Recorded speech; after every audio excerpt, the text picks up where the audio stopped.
দেখেন অনেক সময় আমরা কিবোর্ড ইউজ করতে গেলে যখন @ দিতে যাই তখন কিন্তু টা ওঠে না। একটু কাছে থেকে দেখাই, টা 2-এর মধ্যে থাকে, 2-এর মধ্যে আছে, কিন্তু 2-এর মধ্যে আমরা যখন এখানে প্রেস করি তখন কিন্তু 2-এর মধ্যে উঠতেছে না।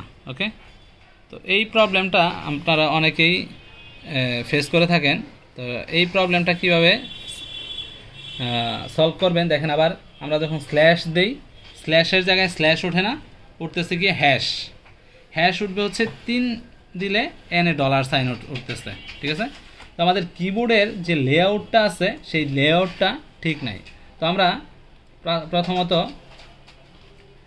এখানে ল্যাঙ্গুয়েজ লিখব, LANG language, edit language.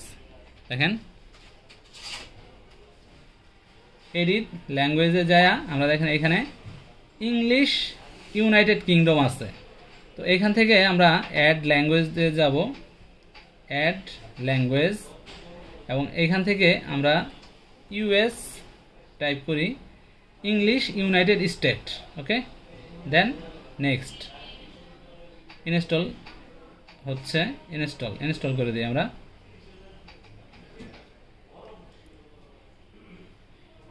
Install হচ্ছে,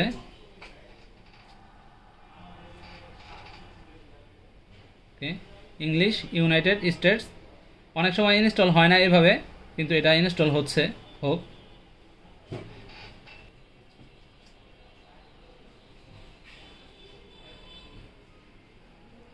দেখেন এইখানে অলরেডি ইংলিশ ইউনাইটেড স্টেটস হয়ে গেছে।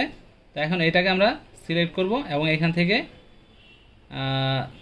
জাস্ট এটা রিমুভ করা যাচ্ছে না। প্রথমত আমরা এটাকে আগে সিলেক্ট করে এটা উপরে দিয়ে দিই। দেখেন ইউনাইটেড স্টেট উপরে চলে আসছে এবং এটাকে আমরা যদি ক্লিক করি এখন রিমুভ আসছে এবং এটাকে আমরা রিমুভ করে দিই। এখন ইংলিশ ইউনাইটেড স্টেটস চলে আসছে। ওকে, তো এখন আমরা কিবোর্ডটাকে যদি এখন যেমন ধরি TECH টেক ইনফো GLC @, দেখেন এখন @ ঠিক জায়গায় আসতেছে এবং #3-তে আসতেছে। কাছাকাছি পরে দেখা যাবে না।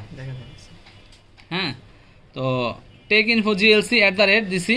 দেন এখানে আমাদের যেখানে স্ল্যাশ আছে সেখানে স্ল্যাশ উঠতেছে। ওকে, যেখানে কমা আছে কমা উঠতেছে, যেখানে ডট আছে ডট উঠতেছে, জায়গা মতো চলে আসছে। ওকে, প্রত্যেকটা অক্ষরই আমাদের জায়গা মতো চলে আসছে।